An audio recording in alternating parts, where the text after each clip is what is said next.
கிடப்பில் இருக்கக்கூடிய மதகஜராஜா படத்தினுடைய ப்ரெஸ் மீட்டு நேற்று லீலா பேலஸ் நட்சத்திர ஹோட்டலில் நடந்தது.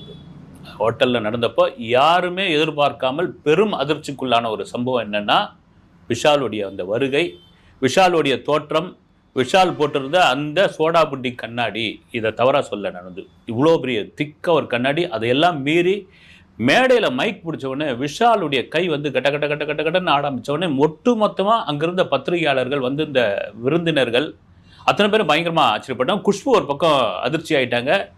இந்த பக்கம் இருந்த டிடி வந்து கொஞ்சம் சமாளித்து பேச அவர் ஒன்றும் நிறுத்தவே இல்லை. ஆனால் அந்த கை ஓவராக ஆரம்பிச்சிடுச்சு. அதுக்கப்புறம் அதான் சொல்லுமே, இந்த ஊருக்கு வழி சொல்ல தெரியாது, படி சொல்ல தான் தெரியும். மேத்தாவுடைய கவிதை மாதிரி இந்த ஊருக்கு வந்து படி சொல்ல தான் தெரியும். பல படிசொல் வார்த்தைகள்லாம் வர ஆரம்பிச்சுது. அது எதுன்னு அதெல்லாம் நம்ம சொல்ல விரும்பலை. டக்குன்னு டிடி போய் விஜய் ஆண்டனி பக்கத்தில் உட்கார வச்சு பேசணும் கூட